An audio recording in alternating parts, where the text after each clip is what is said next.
Everyone talks about wanting to quit their 9 to 5, wanting to have that financial time freedom. Almost nobody talks about when it's actually time to do so. So in this video, I'm going to be breaking down the 5 questions you need to ask yourself. And if you're saying yes to all 5 questions, this is when you know you're ready to quit your job. For those of you guys who don't know me, my name is Karen Mutombo. I've been an Amazon seller for the past 5 years. And after being able to quit my job and really do this full time, these are also the same questions that I ask myself in order to even get to where I'm at today. So with that being said, let's get straight to it. Now, the very first questions that you need to ask yourself, very simple. So number 1, have you consistently, don't mind my writing guys, made 2x your income from your 9 to 5 for at least 6 months straight?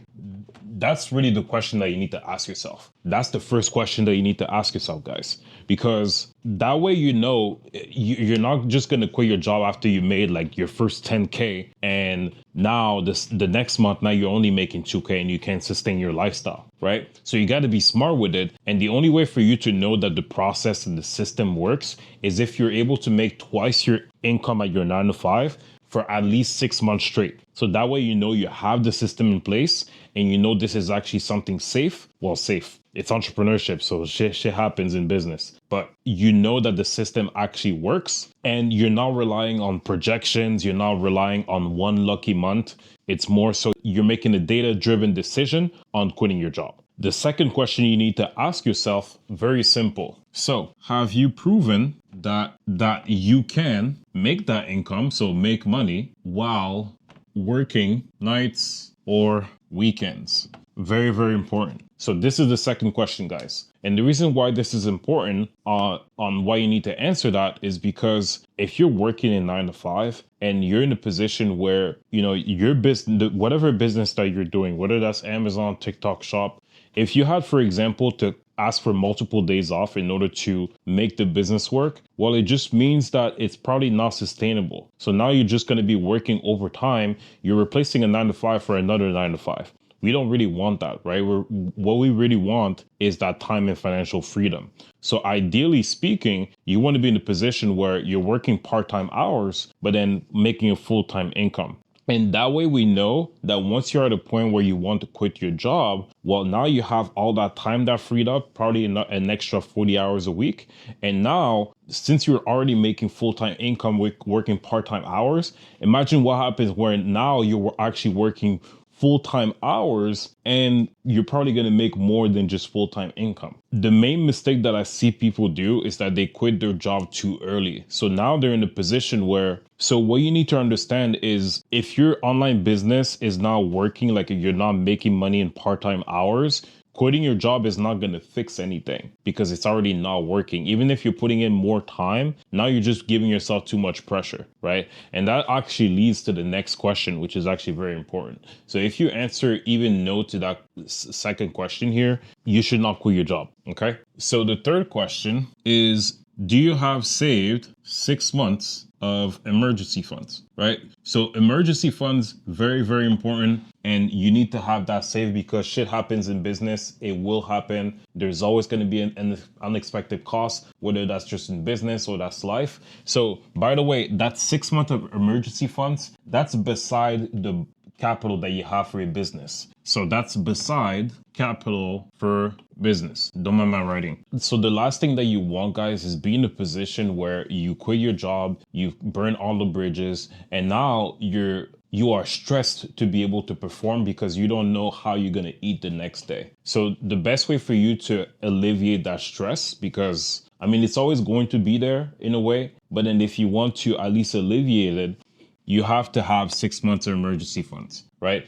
3 to 6 months is usually good enough. I would say push it for 6, especially if it's your first time diving into entrepreneurship. And that 6 months is going to help you cover like your rent, your mortgage, whether that's your food, bills, insurance, etc. Okay, so very important that you have 6 months saved. Now, the fourth question that you need to ask yourself is, and this is more so like a situation question, but it's also very important that you ask yourself that because that's actually one thing that most entrepreneurs are lacking. So if, let's say, right, your business income, so the money in your business, it dropped by 50%, right? For the next 2 months after you quit your job, right? How would you be mentally and financially?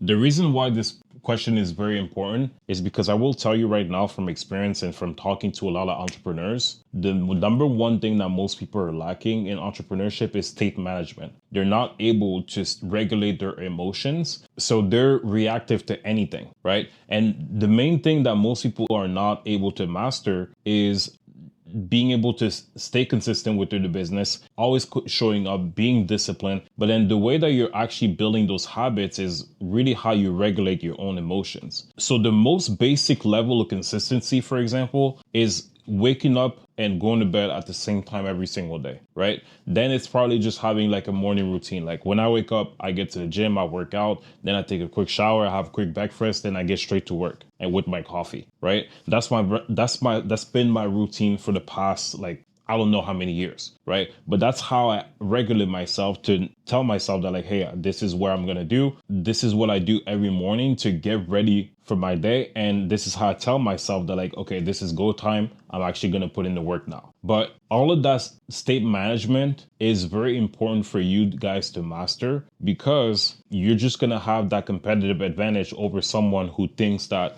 sleeping 5 hours a night is turning them into Superman, right? And then they're just over caffeinated and they're just running on fumes, while you're actually the person who's going to be mentally stable. So whenever something like this were to happen, you know exactly how to react. You know exactly what to do to be able to bring that capital back up into your business, right? Because that's stuff like that will always happen. Like you will see sometimes like your money go down in a certain amount and it will go up, and you're gonna scratch your head and kind of wonder like, yo, what's happening, right?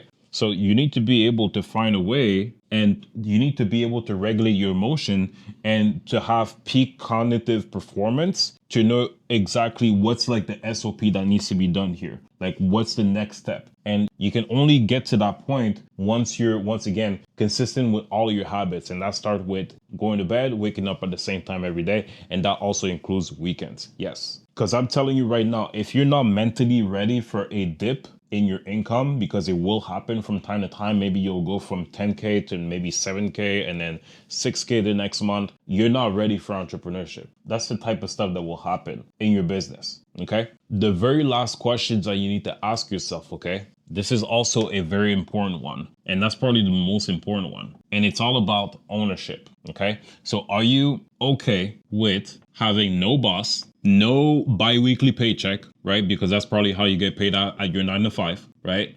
And also no one to blame when things go wrong. This is the most important question that you need to ask yourself, because the way that you have control over your life, it starts with 2 words: my fault, right? Even if it's not your fault, you have to make it your fault, because guess what? COVID-19, it shut down a lot of businesses.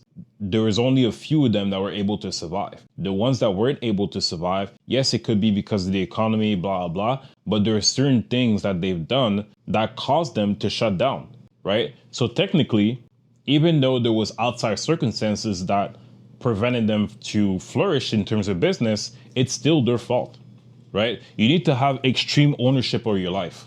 So you can be bothered by external events, because things like that are always going to happen. Things like COVID-19, things like a crisis, things like the stock going down, the market going down.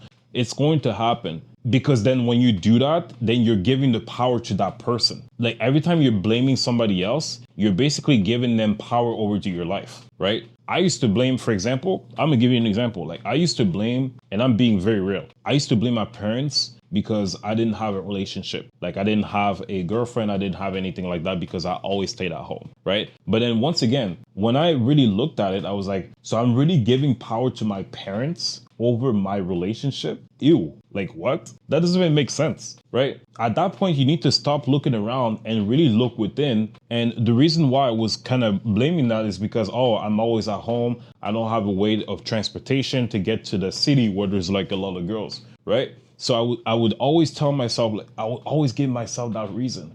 But then it is only when you actually look within and you realize that, like, yo, this is actually my fault. Like, if I wanted to leave where I'm at now, like I could just leave, right? But then a few years ago, I didn't have the money to do so, right? So you always need to have extreme ownership. It always needs to be your fault. Now, this is very important, guys. If you said yes to all these 5 questions, guess what? You're ready to quit your job. But if you said no to any of these questions, I don't care if you have 4 yeses, but if you have 1 no, you're not ready to quit your 9 to 5. So answer all these 5 questions with full honesty. And if, like I said, you answer all these 5 questions and all those answers are yes, then you're ready to quit your 9 to 5 and you're ready to be an entrepreneur. So if that's you, then I'll see you at the top. Peace.